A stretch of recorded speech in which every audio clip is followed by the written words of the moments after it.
Meus irmãos, a paz do Senhor para todos. Vamos ficar em pé, meus irmãos, a permissão dos nossos pastores. Vamos ler a palavra de Deus no Salmo de número 138.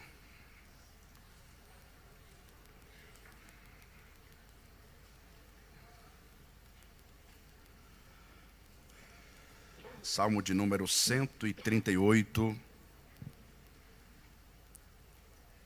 Enquanto os irmãos estão procurando, eu aproveito para agradecer a Deus por estarmos aqui nesta noite com a igreja, com os irmãos, com o ministério da Casa do Senhor, e agradecendo também ao nosso pastor presidente, os nossos pastores, pastor de Moraes, pastor Paulo Filho, por essa oportunidade e confiança de trazermos uma palavra nesta noite. Salmo de número 138, a partir do versículo 1, os irmãos encontraram, podem dizer amém? Amém. Eu te louvarei, Senhor, de todo o meu coração. Na presença dos deuses a ti cantarei louvores. Inclinar-me-ei para o teu santo templo e louvarei o teu nome, pela tua benignidade e pela tua verdade, pois engrandecestes a tua palavra acima de todo o teu nome. No dia em que eu clamei, me escutastes, alentaste-me, fortalecendo a minha alma. Todos os reis da terra te louvarão, ó Senhor, quando ouvirem as palavras da tua boca, e cantarão os caminhos do Senhor, pois grande é a glória do Senhor. Ainda que o Senhor é excelso, atenta para o humilde, mas ao soberbo conhece-o de longe. Andando eu no meio da angústia, tu me revivificarás. Estenderás a mão contra a ira dos meus inimigos, e a tua destra me salvará. O Senhor aperfeiçoará o que me concerne. A tua benignidade, ó Senhor, é para sempre. Não desampares as obras das tuas mãos. Podem sentar, meus irmãos. Esse salmo, hoje me veio à mente este salmo, e eu compartilhei esse texto, o primeiro versículo, na rede social hoje à tarde, quando estava meditando na palavra de Deus, e eu dizia naquela publicação que esse salmo, é impossível ler este salmo e não me recordar de uma bela canção que inclusive o pastor Josué cantou há pouco tempo. E essa canção me faz lembrar muito o saudoso pastor Zito, ali em Maranguapium, pois sempre gostava de cantar esse hino. Eu te louvarei, Senhor, de todo o meu coração. Na presença dos deuses a ti cantarei louvores. E com base neste texto, criaram esta música para esta própria letra. Eu te louvarei, Senhor, de todo o meu coração. Eu te louvarei, Senhor, de todo o meu coração. Na presença dos deuses a ti cantarei louvores.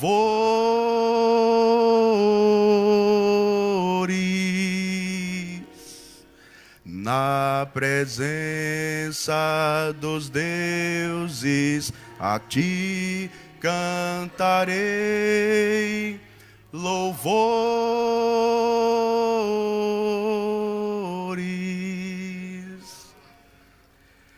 É impossível ler este salmo e não lembrar desta música.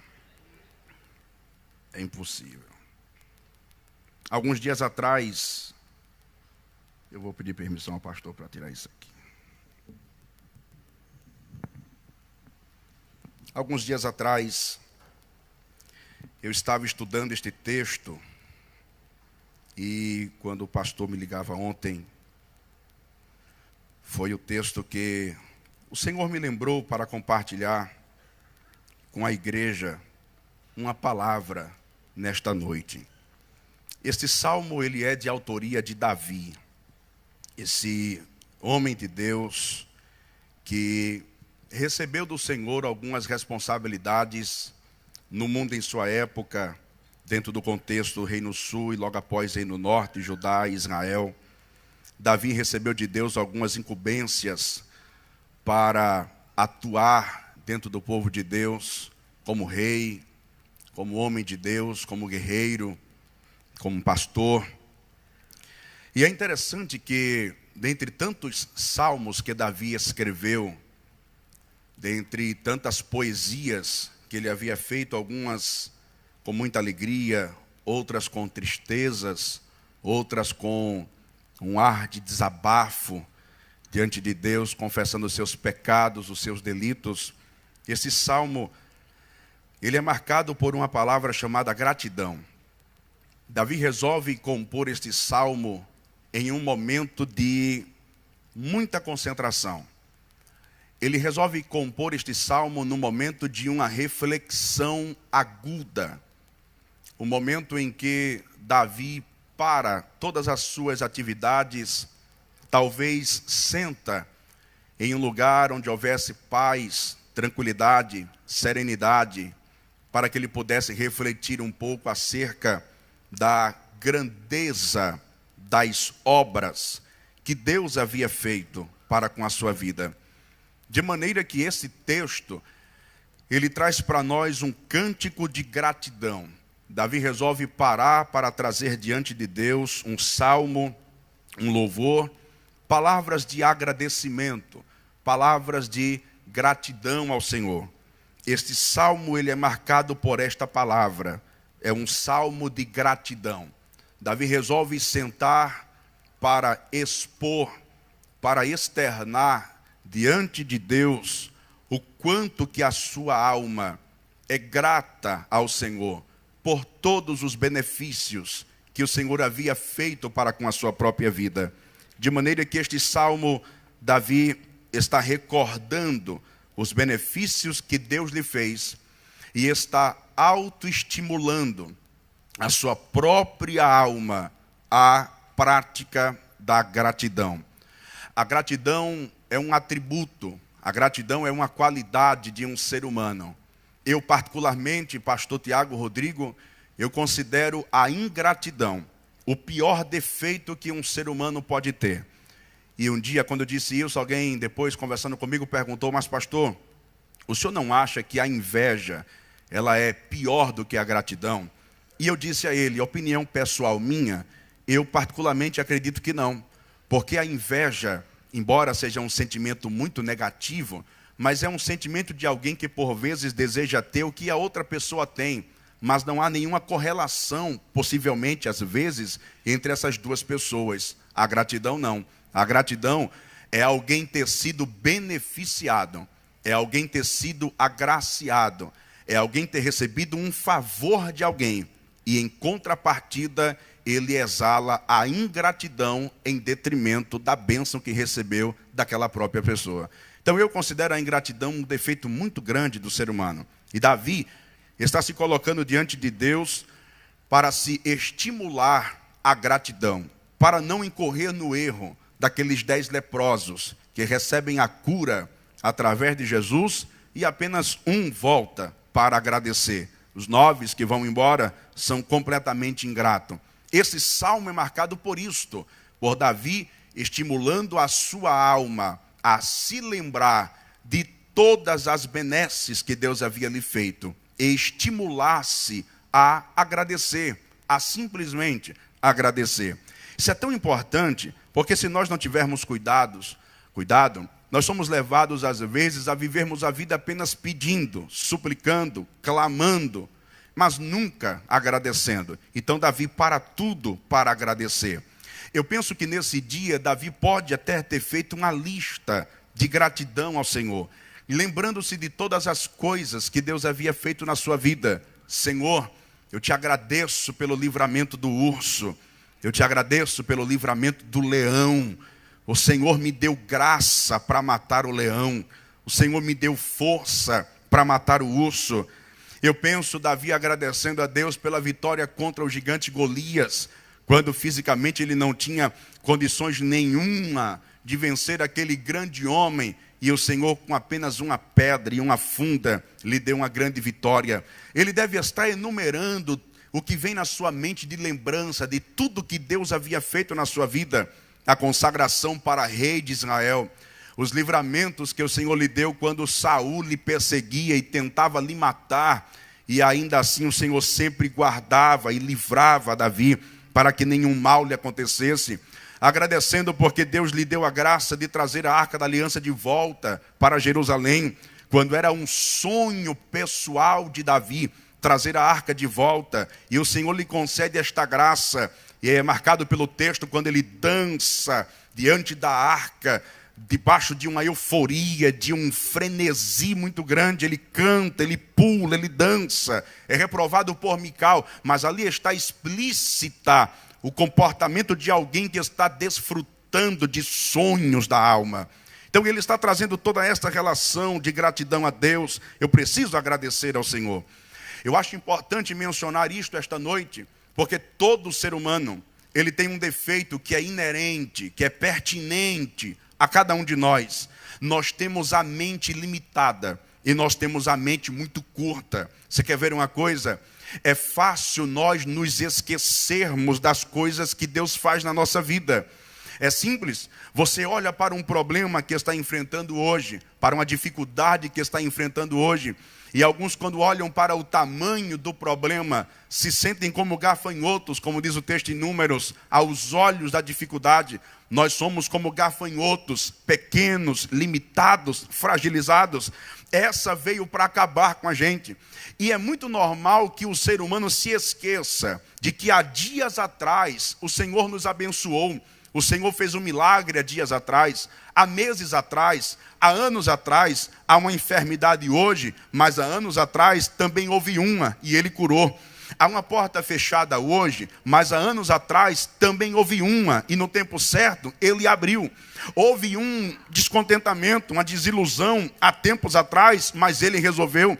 Mas os problemas do presente parece que sucumbem à nossa mente, ao ponto da gente não se lembrar do que Deus fez no passado. Isso é tão interessante e é tão importante mencionar acerca de gratidão, para que não haja o esquecimento de tudo quanto Deus fez na nossa vida, que o povo de Israel é um povo que mais pode ser marcado como aquele que é portador de uma mente curta. Imagine você que estivesse presente entre os quase 2 milhões de pessoas que saíram do Egito e estão com vistas a Canaã, mas há um obstáculo enorme, intransponível, o Mar Vermelho diante dos seus olhos. Imagine que você, pessoalmente, estivesse lá naquele dia e você visse a olho nu o mar se abrindo e você, pessoalmente, passasse a pé enxuto o Mar Vermelho e na metade do caminho você visse Deus fechando o mar, matando a Faraó,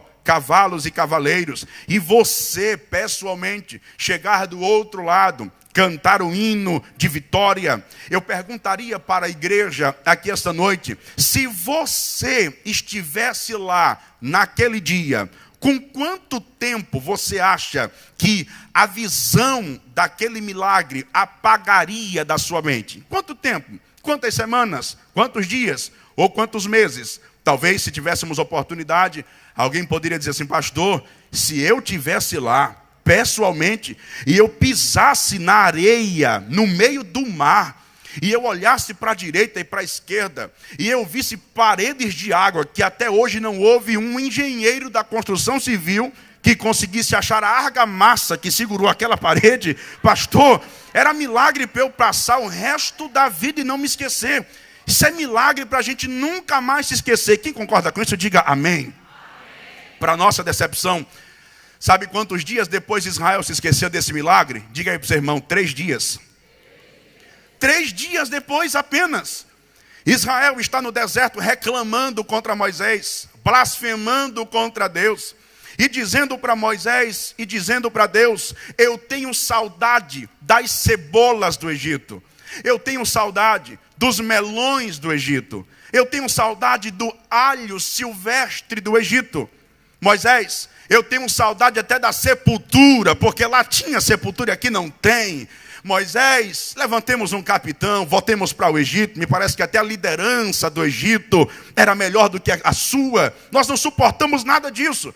3 dias depois, Israel demonstra comportamentos de alguém que se esqueceu com muita facilidade. A bênção de ontem, o milagre de ontem, a porta de ontem, a cura de ontem, o papel assinado de ontem, o livramento de ontem, a salvação de ontem, o perdão de ontem, o batismo de ontem, o milagre de ontem. E eu quero ser boca de Deus para lhe dizer que o eterno Deus nos trouxe aqui para nos fazer lembrar as coisas que Ele fez no passado. Para quê, pastor? Para viver de museu? Nada disso. Apenas para estimular a sua alma, a gratidão. Antes de pedir, agradeça pelo que Deus já fez. Essa é a primícia de Davi no Salmo, estimular-se a gratidão. E aí eu acho interessante, o irmão pode estar com a Bíblia aberta, se não tiver pode abrir para acompanhar. O versículo 1 deste Salmo, ele diz assim, eu te louvarei, Senhor, de todo o meu coração. Na presença dos deuses a ti cantarei louvores. Olha para cá, por favor. Estimulando-se a gratidão, Davi menciona nesse salmo, eu te louvarei, Senhor, de todo o meu coração. Estão explícito no texto essas 2 palavras relevantes. Te louvarei, a ação dos lábios de cantar, de elogiar, de salmodiar ao Senhor. E logo após ele diz, de todo o meu coração, as motivações do meu canto, as intenções do meu louvor, a minha sinceridade para com Deus. Davi está dizendo, Senhor, uma vez que eu me estimulo à gratidão, uma vez que eu trago à minha mente a lembrança de todas as bênçãos que o Senhor fez na minha vida, resta-me verbalizar através de canto, através de louvor, através de exaltação, a sensibilidade do meu coração, as motivações da minha alma. Faz-me lembrar o Salmo de número 126 e o versículo de número 3, quando o texto diz, grandes coisas fez o Senhor por nós, e por isso nós estamos alegres.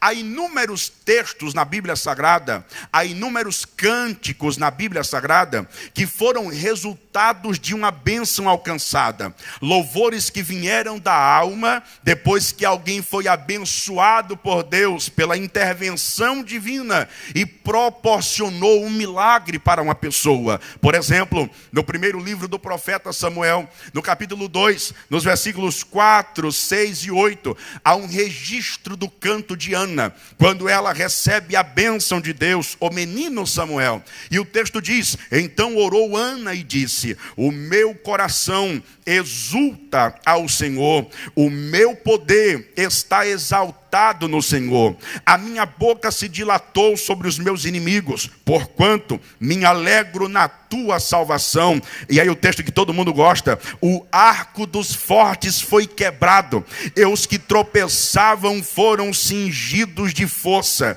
O Senhor é o que tira a vida e a dá, faz descer a sepultura e faz tornar a subir dela.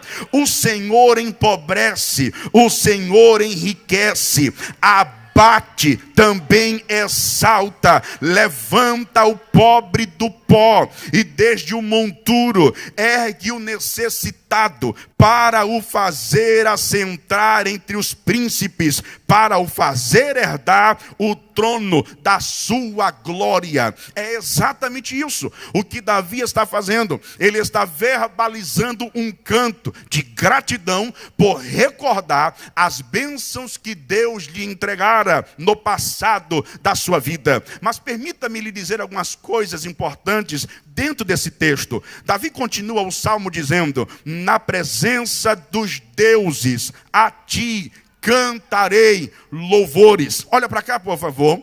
Alguns pensamentos em relação a esse texto, a quem Davi está se reportando quando ele menciona na presença dos deuses a ti cantarei louvores. Se o irmão percebe bem, na sua Bíblia Sagrada, o nome ou a palavra deuses está em D minúsculo e no plural. Por qual razão, pastor? Em primeiro lugar, porque não se reporta ao nosso Deus, que é com D minúsculo, Jeová é o seu nome. Davi está se reportando a divindades pagões da época, aos deuses pagões da época. Há uma linha teológica que vai defender que Davi está mencionando, quando ele fala na presença dos deuses, a presença dos titãs da época, que eram os imperadores, os reis das grandes nações, que eram chamados de titãs, que significava ou representava um semideus, metade homem, metade Deus.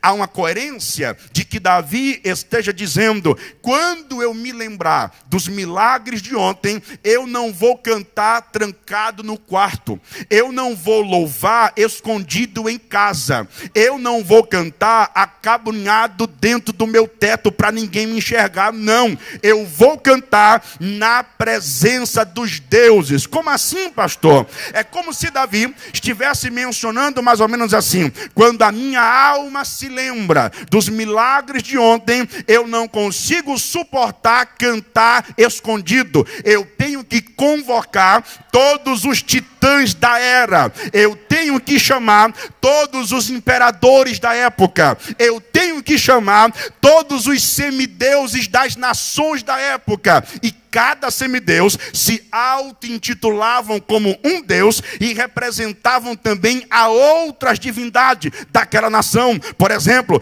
eu tento imaginar, se pudéssemos destrinchar melhor o texto, Davi dizendo exatamente assim: quando a minha alma se lembrar do milagre de ontem, eu não vou cantar escondido, eu vou mandar chamar toda esta cambada de gente que acha que é Deus. E aí, Davi, pode chamar Faraó do Egito, pode chamar Dagon dos filisteus, pode chamar Inanna da Babilônia, pode chamar Azur da Síria, pode chamar Afrodite se tivesse Grécia, se tivesse Roma, chama Vênus aqui também. Por quê? Porque eu quero dizer a toda esta cambada que eles não são Deus coisa nenhuma. Quem é Deus é Jeová, quem é poderoso é Jeová, e para sempre seja louvado o nome de Adonai.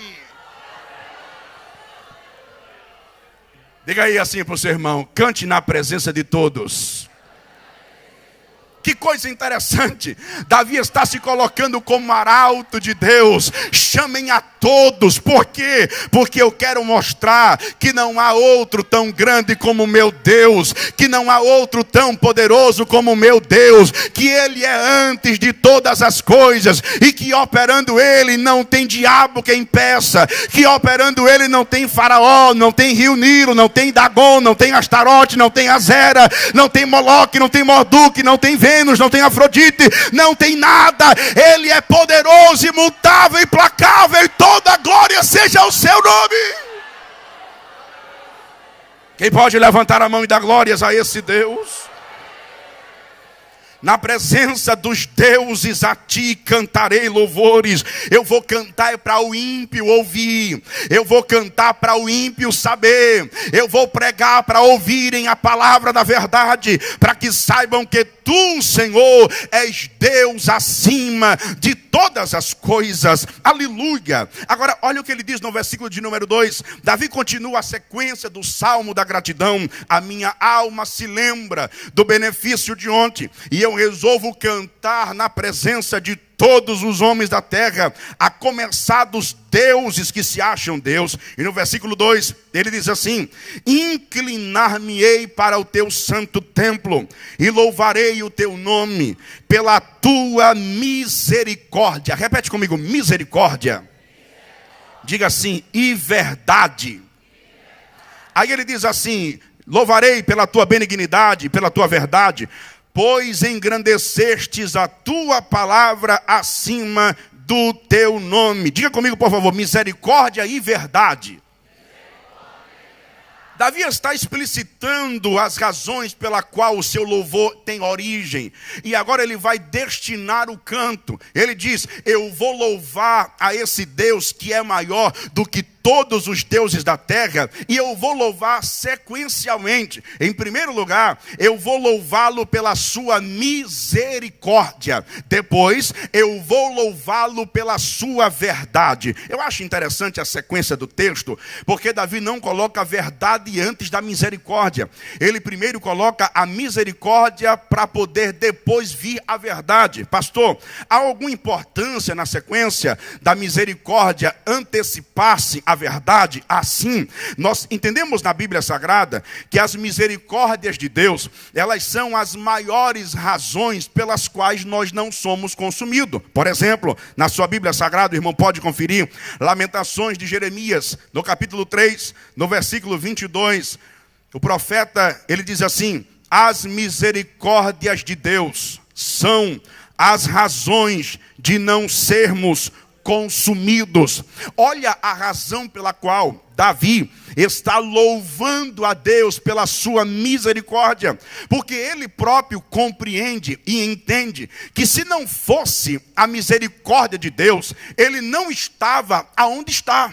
Se não fosse a misericórdia de Deus, ele não tinha o que ele tinha. Se não fosse a misericórdia de Deus, ele não era quem ele era. Quando a ficha cai, que tudo que ele é pela graça, pela benignidade ou pela misericórdia, eu me lembro de Paulo: eu sou o que sou pela graça. Se não for a graça, eu não sou nada. Mas já que a graça está em mim, eu agradeço a Deus pela graça. Por quê? Porque a graça me fez ser quem eu sou, a graça me deu o que eu tenho e a graça me colocou aonde eu estou. Logo, a glória não é minha, por ele, para ele são todas as coisas. Glória, pois, eternamente a ele, porque tudo é pela graça.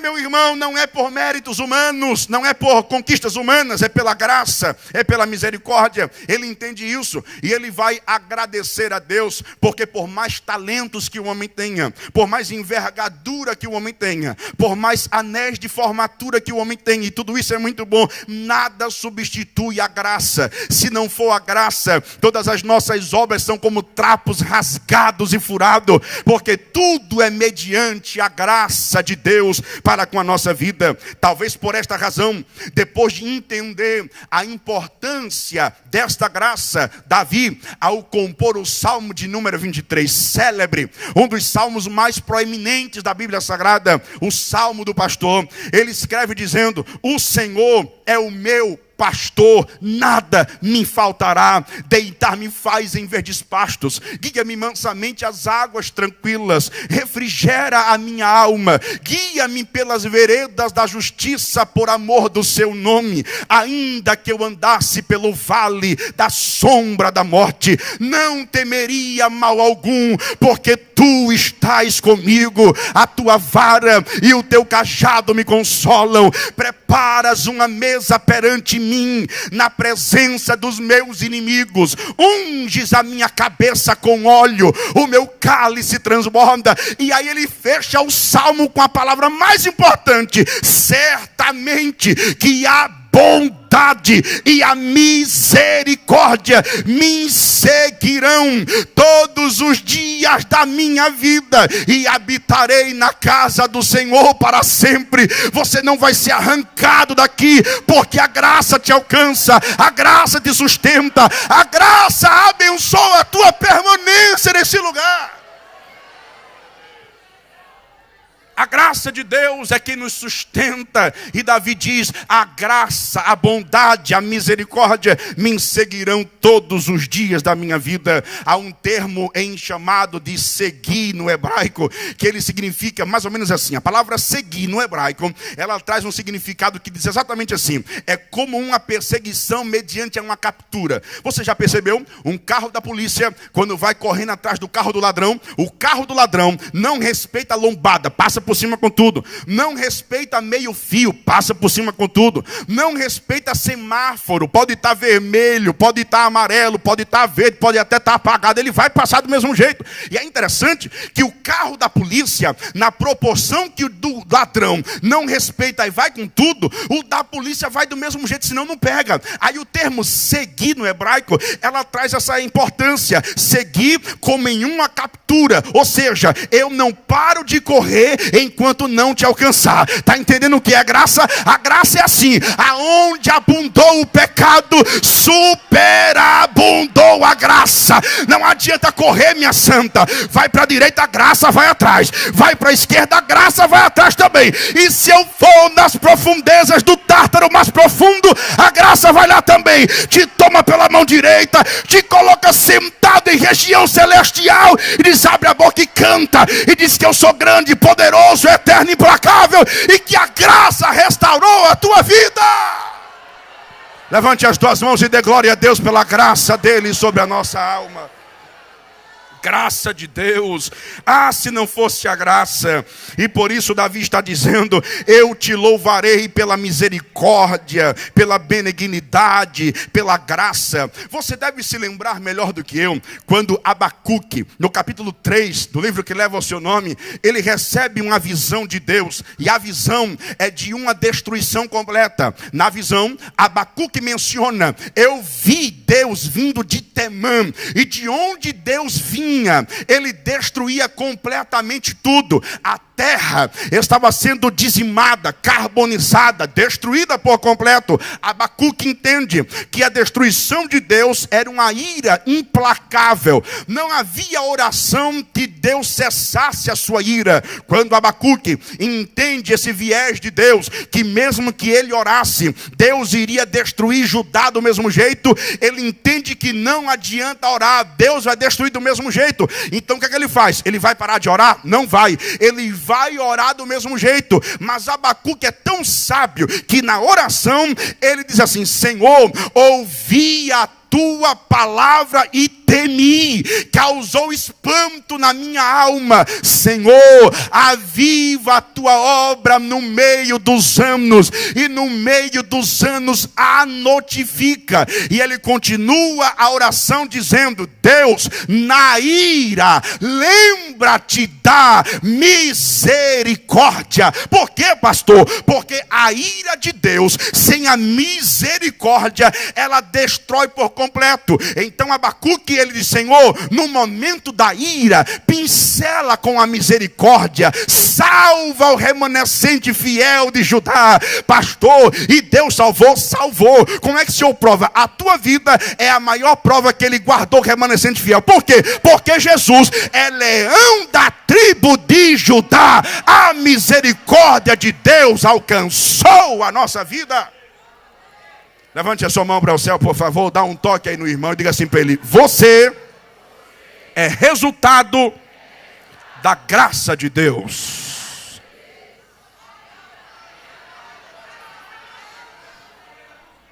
Mas ele não para por aí. Pela tua benignidade, pela tua verdade. João, capítulo 1, versículo 14. O texto diz assim, e o verbo se fez carne e habitou entre nós, e vimos a sua glória como a glória do unigênito do Pai. Repete comigo, cheio de graça. Não, dá para ser mais forte, diga cheio de graça e de verdade. Diga aí para o irmão, graça, depois verdade. Se a verdade vir sem graça, nem eu nem você estava aqui. Mas como a graça veio primeiro, a graça pincelou e a verdade chegou. E você é resultado da graça com a verdade. Porque João 8 diz, conhecereis a verdade e a verdade vos libertará. Mas você só conheceu a verdade por causa da... Quem diz aleluia?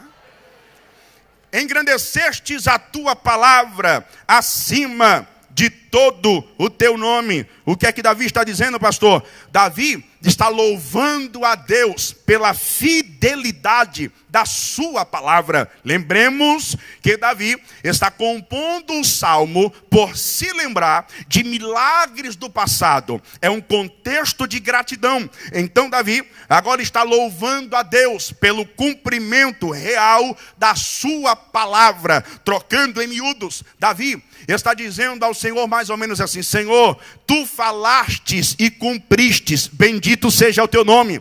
A tua palavra não caiu por terra. A tua palavra se cumpriu em tempo oportuno e no momento certo. E é exatamente assim, meu amado. Tem gente perdendo as estribeiras. Tem gente perdendo a plenitude da confiança em Deus, porque faz muito tempo que Deus falou e nada aconteceu ainda. E quem disse a você que a promessa que Deus fez se cumpre do teu jeito? Quem disse a você que a promessa que Deus fez se cumpre no teu tempo? Quem disse a você que a promessa que Deus fez se cumpre no lugar que você quer? Quem vai escolher o lugar, quem vai escolher a hora e quem vai escolher o jeito é quem liberou a palavra. Agora, de uma coisa tenha certeza: nenhum tio e nenhum jota vai cair por terra. Toda palavra que sai da boca de Deus, diz o profeta Isaías, não tornará para mim vazia, mas prosperará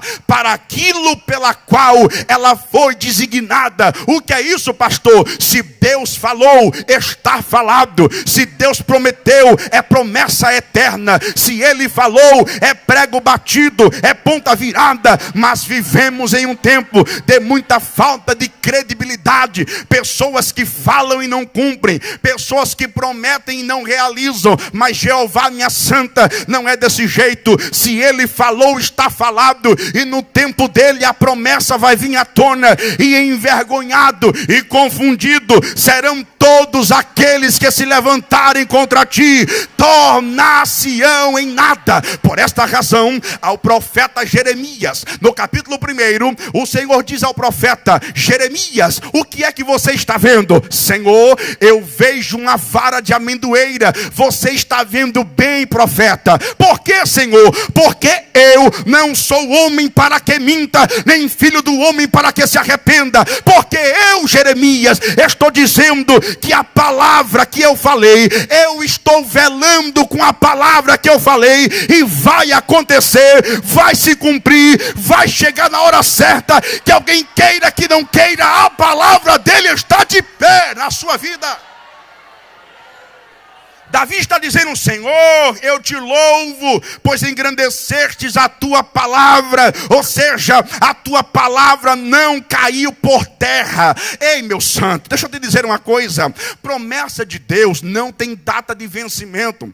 Promessa de Deus não tem data de validade. Não, a promessa dele está de pé. E eu acho tão interessante que quando Deus quer fazer alguma coisa, ele não precisa de muito estardalhaço, de muito aparato para fazer o que ele quer. Você lembra de Mateus capítulo 8, quando o centurião está com o servo dele na casa dele enfermo? Jesus, tem misericórdia, lá na minha casa o meu servo está doente, faz alguma coisa. Eu vou na tua casa agora, eu vou entrar na tua casa e vou resolver esse negócio. O centurião disse: quem sou eu, mestre de Israel, para receber o Senhor debaixo do meu teto? Eu não tenho dignidade, eu não tenho capacidade. Agora tem uma coisa: se o Senhor liberar uma palavra daqui, de lá ele já está curado. Não precisa muita coisa, é uma palavra aqui e o milagre acontece lá. Quem está entendendo já está recebendo. A palavra está saindo aqui e o milagre já está acontecendo lá. A palavra ministrada aqui e a porta se abrindo lá. Levante a mão, fecha a mão, toma posse.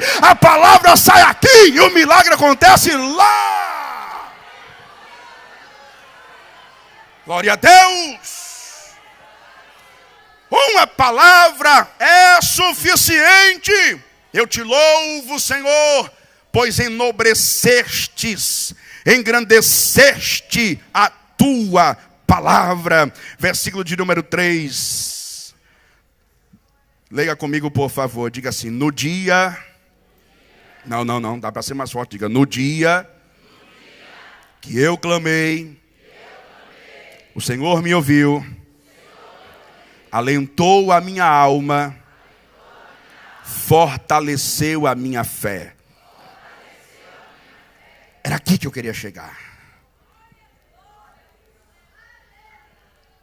Se não for incomodar você, se não for incomodar, né? Se não for escandalizar, diga assim para o seu irmão: antes de mudar as coisas, Deus quer mudar você. Agora para o irmão do outro lado, diga assim para ele: antes de mudar as coisas, Jeová quer mudar você.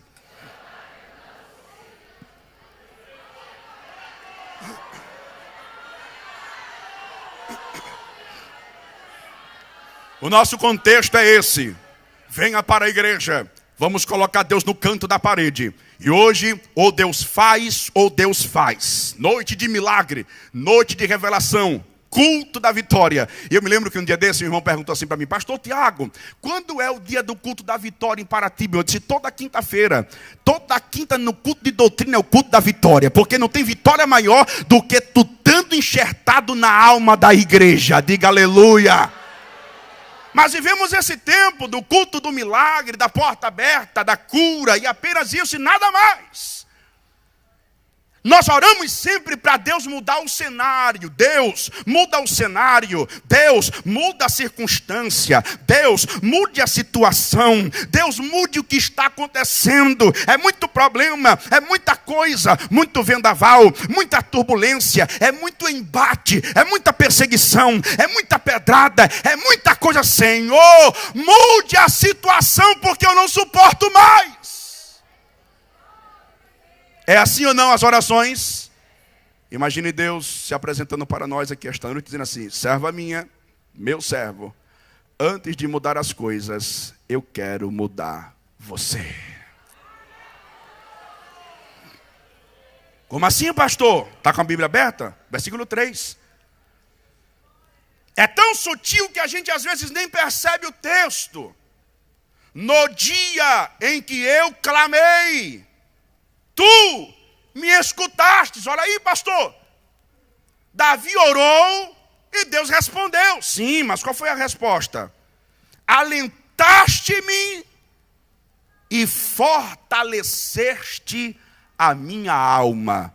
Segure a mão do irmão da direita e da esquerda e diga assim para ele: nem sempre a resposta de Deus é a que você quer. Você está orando para Deus lhe tirar da guerra. E Deus está respondendo: eu estou lhe dando força, é para você lutar. Você não entendeu, não? Você está orando para Deus mudar o cenário e lhe tirar da luta. Aí Deus está dizendo: eu estou dando fortaleza para a tua alma, para você lutar. Agora tem uma coisa: toda ferramenta preparada contra ti não prosperará. Te darei vitórias.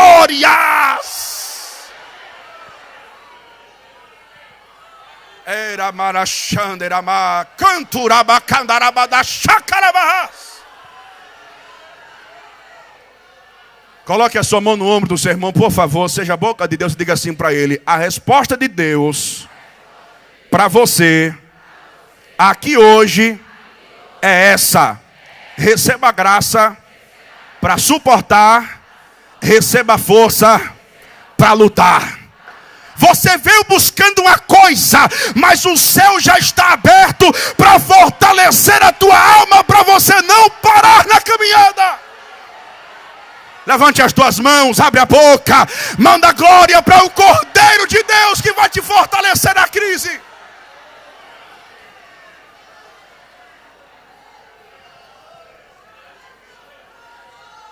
Oh, aleluia, aleluia, aleluia.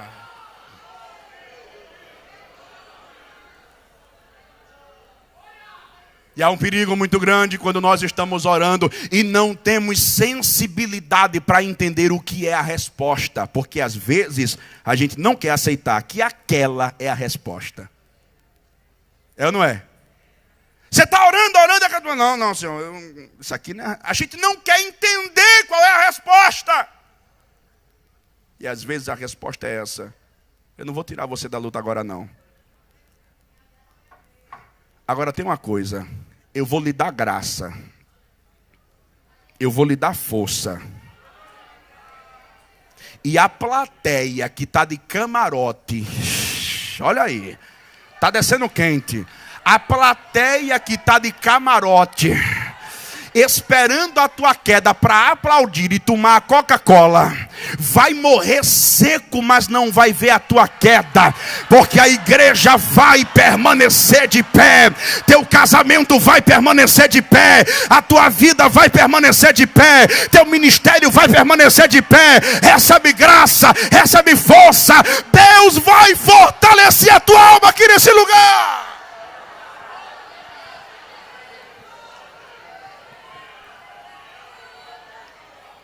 No dia em que eu clamei, o Senhor me deu força.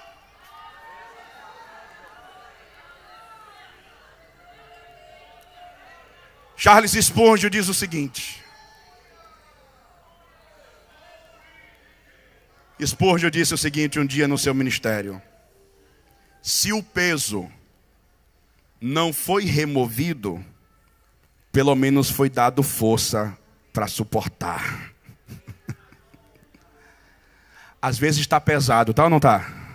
Sim ou não? Como diz o nosso pastor, é canga que ele fala? A canga, né? Está pesada nas costas. O caçoar está pesado. Senhor, eu não estou suportando não. Tire o caçoar das minhas costas, Senhor. Tire a canga. Aí você está orando e esperando que a mão da eternidade venha e tire a canga das suas costas. Mas aí a eternidade vem com a bezetacil, injeta na alma e diz: recebe força. Pá! Mas você não vai parar na caminhada. Seja a boca de Deus para sua irmã. Diga para ela: recebe essa bezetacil aqui hoje na alma, rapaz. Tu não vai parar na caminhada. Tu não vai voltar. Grandes coisas fez o Senhor por nós. Levante as mãos, abre a boca. Recebe a energia na tua alma agora.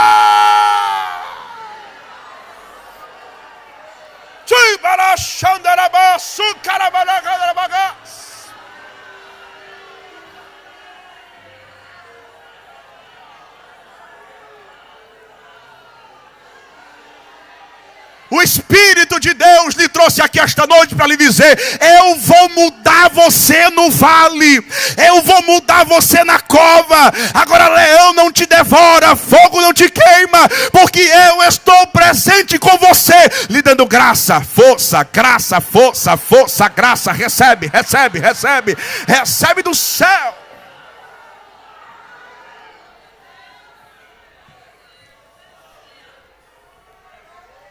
Nem sempre a situação tem mais urgência de mudança do que a nossa própria vida. Às vezes Deus está usando a situação para mudar a gente nem percebe. Eu ouvi um dia um pastor dizendo, me parece que foi até aqui no Templo Central, e o pastor dizia assim: enquanto Saul perseguia Davi, Deus estava tratando com o Saul que havia dentro de Davi. Você está entendendo? Enquanto Saul perseguia Davi, Deus estava tratando com o Saul que havia dentro de Davi, porque não há ninguém bom demais que não precise ser lapidado pelas circunstâncias da vida. É preciso entendermos isso.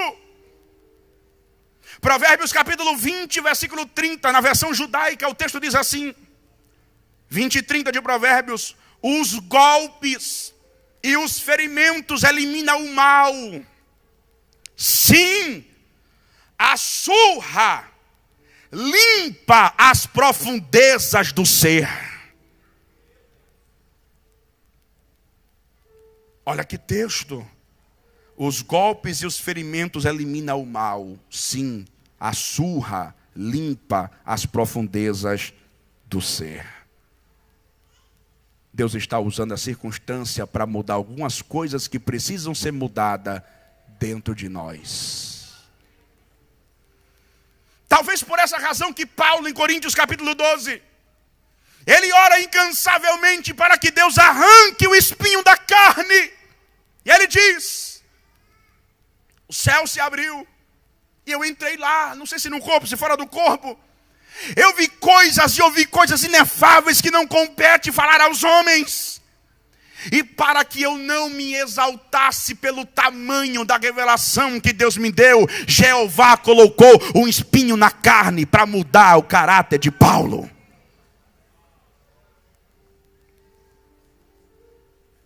Às vezes Deus não vai mudar o cenário, mas vai dar graça. E eu orei 3 vezes. E depois da oração, a resposta não poderia ser outra. Paulo, a minha graça te basta.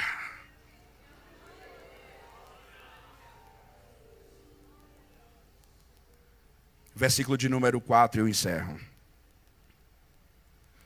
Todos os reis da terra te louvarão, ó Senhor, quando ouvirem as palavras da tua boca. Olhe para cá, por favor. Eu estou dizendo que em tempos de louvor de gratidão, pelas lembranças do passado, Davi canta na presença de deuses, titãs, reis, imperadores. Davi louva a Deus pela graça, misericórdia, verdade e pela palavra.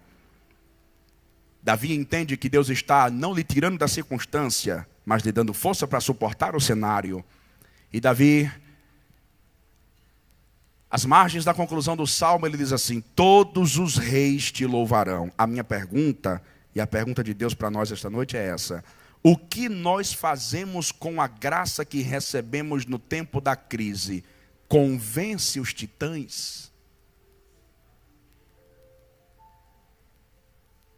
Esta graça que Deus está nos dando no meio da crise não é aleatória. Não, Deus não está nos dando a graça apenas para fantasiar, para ficar mais bonitinho, não.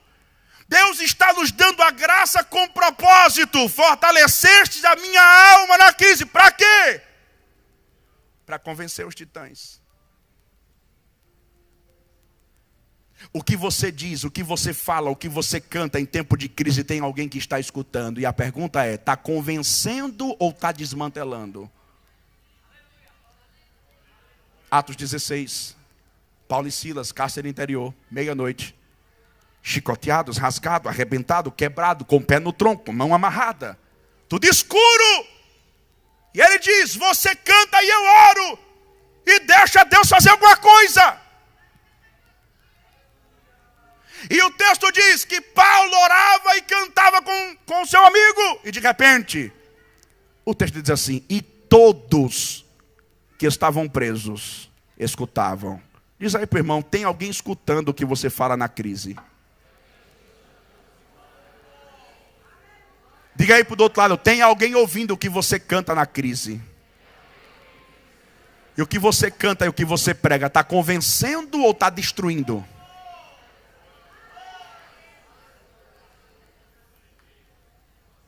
Que devo fazer para ser salvo? Crê no Senhor Jesus e serás salvo tu e os da tua casa.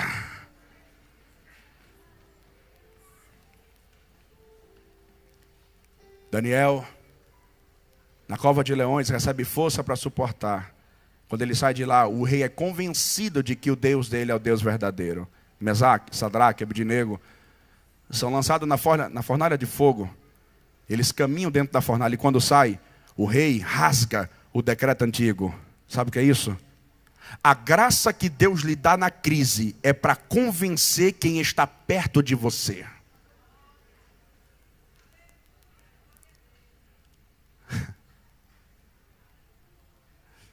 Dá um toque de leve assim para o irmão e diga assim: vai querer essa graça ainda?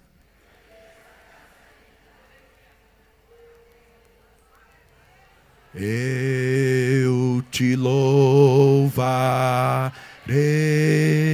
Senhor, de todo o meu coração.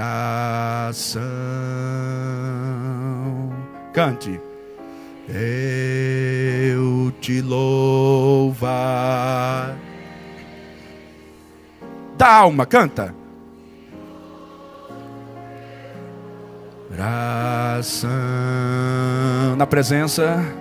Na presença dos deuses a ti cantarei louvores.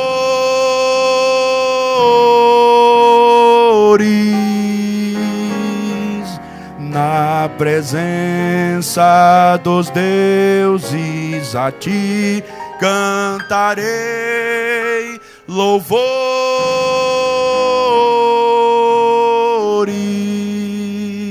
Cante mais uma vez, eu te louvarei. Eu te louvarei. A igreja.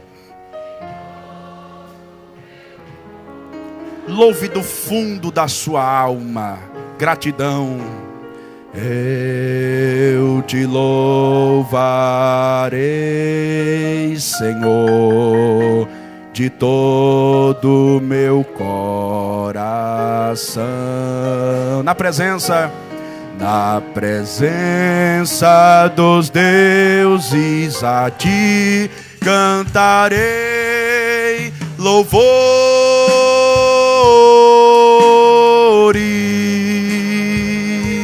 Na presença dos deuses a ti cantarei louvores.